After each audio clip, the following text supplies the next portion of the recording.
looking at question number 68 and 62 are very similar. So I'm going to do 68, and because we're not handing this in, you'll have time to work on 62 on your own.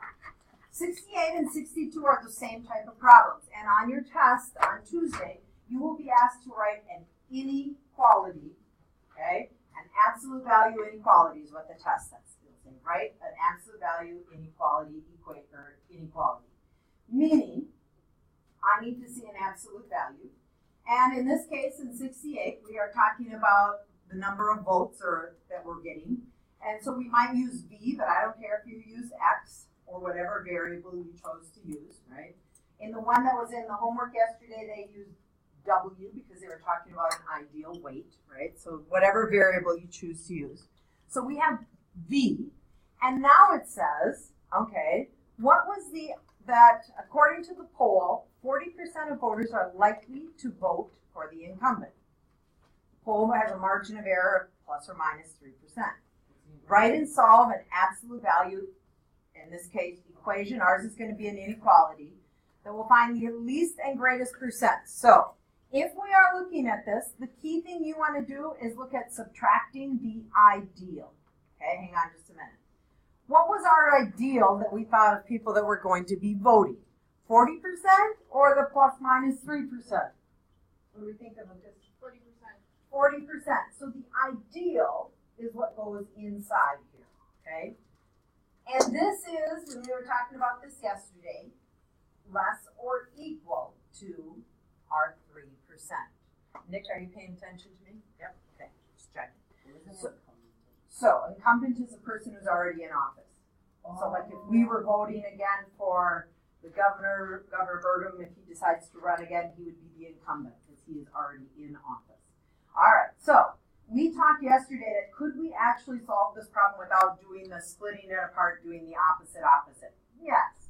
I think most of you could add and get 43 for your top number and find the votes for your lowest number, taking 40 and minusing 3, which gives us 37, right?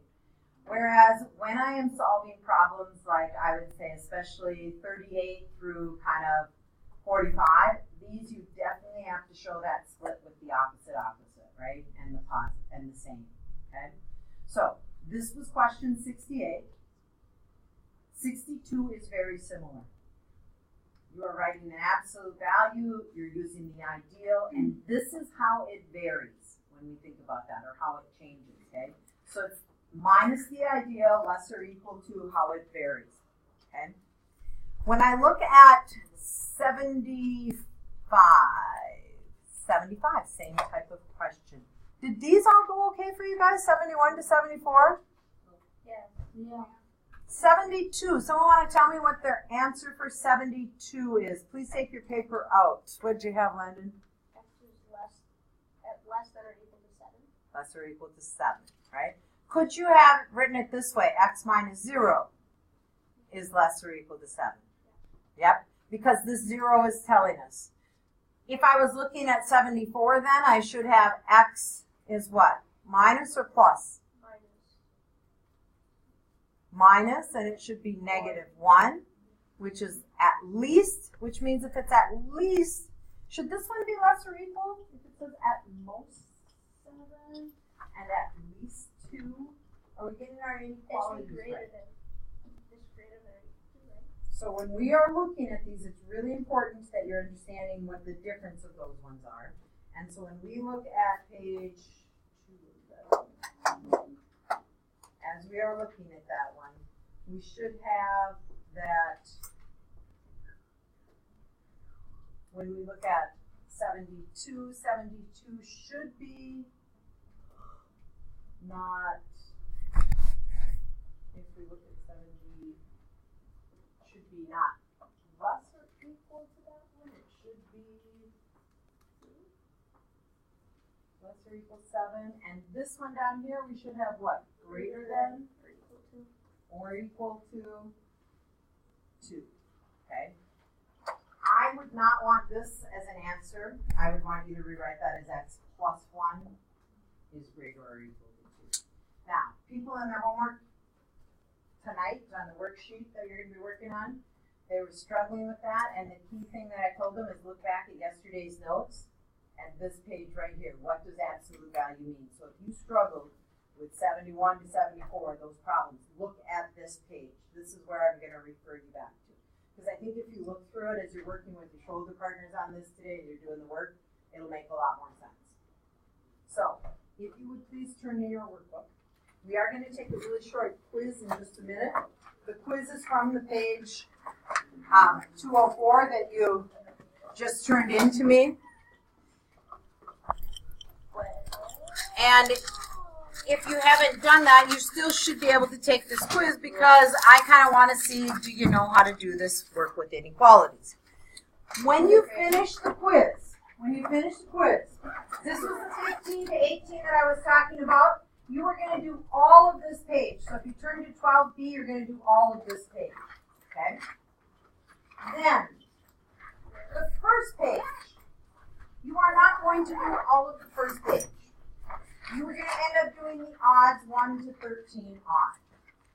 And actually, you'll probably do every other one because you and your shoulder partner or you and your partner, one of you will be the scribe and one of you will be the sage, giving the directions.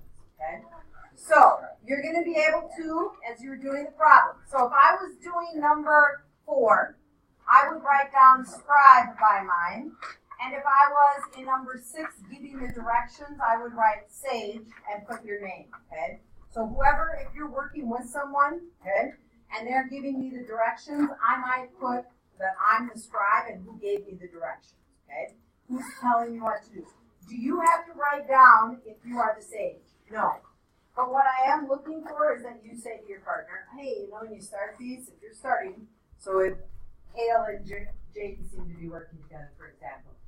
Jaden might say, when you start the problem, you got to write y plus 4, and you're doing opposite, which means I'm going less than negative 12, and then the next one you have to rewrite it as y plus 4 is greater than 12.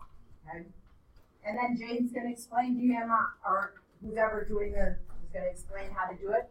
And it does say on that first page to solve and graph. So that once you finished it, then you'd say, oh yeah, you're subtracting 4 all the way across, and you're going to solve that with y is less than negative 16, and y is greater than 8.